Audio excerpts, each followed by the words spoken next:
Hi guys! Welcome back to my channel and we're here again para sa ating another daily bread for July 9 entitled Growing in God's Grace.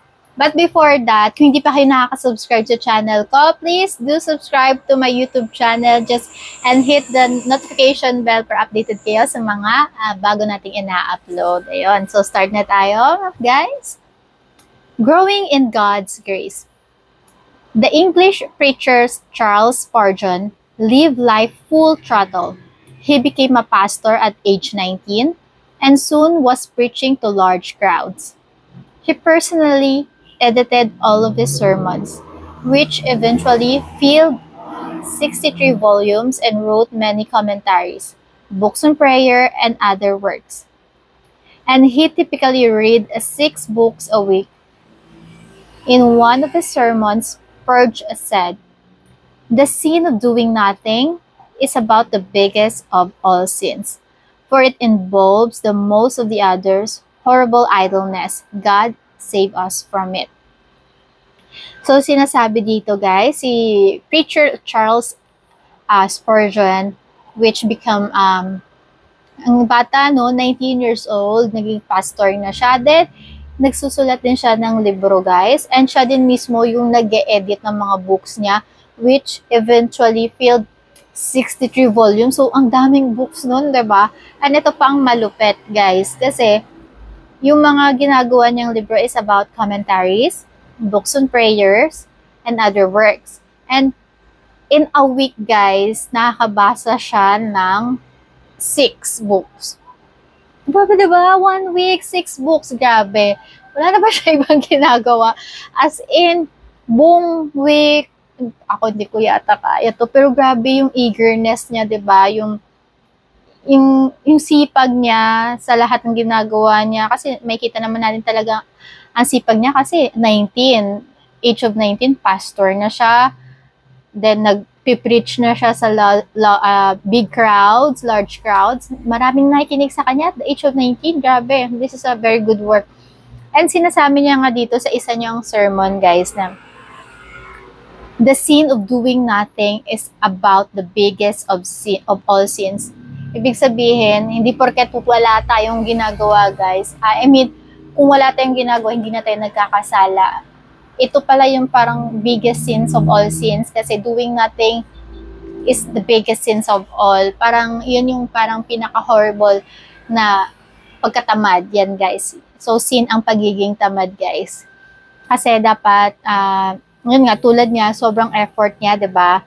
Ang dami niyang ginagawa to praise God, to glorify God, to grow in God's grace. So, yun yung parang pinaka-inspiration niya, bakit niya nagagawa tong mga bagay na to. Diba? Charles Spurgeon lived with diligence, which meant he made every effort to grow in God's grace and to live for Him.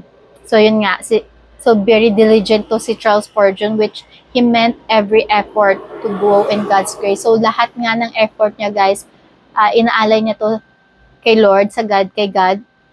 So, baga, dun siya kumukuha ng energy niya, ng power niya in God's grace, guys. Para magawa niya itong mga bagay na to. If we're Christ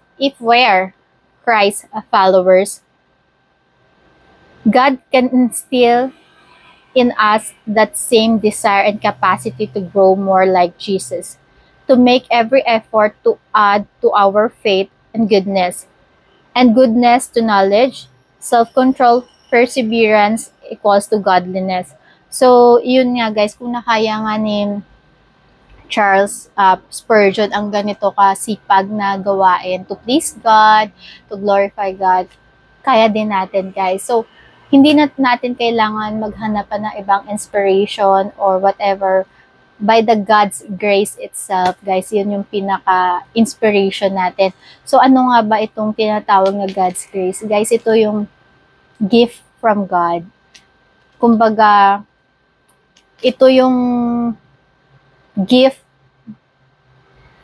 na hindi karapat-dapat sa atin, pero kusang bukal sa loob binigay sa atin ng Panginoon. That's the grace, God's grace na tinatawag. And yung grace na to ay nasa atin lang and nag-aantay lang na papasukin natin sila. Pero binigay na sa atin to ng Panginoon. Talagang tayo mismong magbubukas noon sa sarili natin para makapasok sa atin yon. So, that's the God's grace. So, basahin natin guys yung 2 Peter 1:5. So, in Tagalog tayo para mas maintindihan. Dahil dito, pagsikapan ninyong maidagdag sa pananampalataya nyo ang kabutihang asal, sa kabutihang asal, ang kaalaman, sa kaalaman, ang pagpipigil sa sarili, sa pagpipigil sa sarili, ang pagtitiis, sa pagtitiis, ang kabanalan. Ang kabanalan, ang pag-ibig sa mga kapatid kay Kristo, at sa pag-ibig sa mga kapatid kay Kristo, ang pag-ibig sa lahat. So, yun guys. So, with God's grace, pwede nating i-work out pa ang ating mga pananampalataya, ang pagiging mabuting tao, mabuting Kristiyano, and yung self-control natin guys sa mga temptation and everything. So, mag-focus lang tayo guys sa good deeds.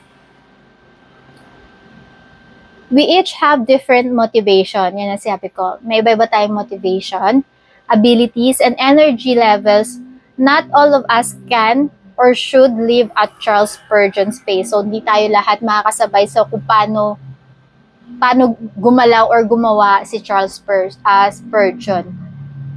But when we understand all Jesus has done for us, we have the greatest motivation for diligent, faithful living. Ayun nga, kung mas makikilala lang natin si God, dun daw, enough na yon para maging motivation natin. Kumbaga, yun yung parang pinaka-motivation natin, yung God's grace para magpatuloy sa buhay, gumaling sa buhay, ganon. And we find our strength through the resources of God has given us to live for serve Him. God, through His Spirit, can empower us in our efforts, big or small, to do so. So, big or small man yan guys na problems or opportunity, with God's grace, talagang tutulungan niya tayo guys. So, kaya niyang yung spirit natin can empower with God's grace. So, ito guys, pwede nyo itong pag-isipan. How are you making every effort to grow more like Christ? What will help you in this endeavor? Yan. Share nyo yan sa comment section. And loving God, help me to be diligent, to live for you in all I do and say. Thank you for enabling me to do so through your Spirit inside me. So that's it for our Daily Bread for July 9. Thank you so much for watching. God bless us all.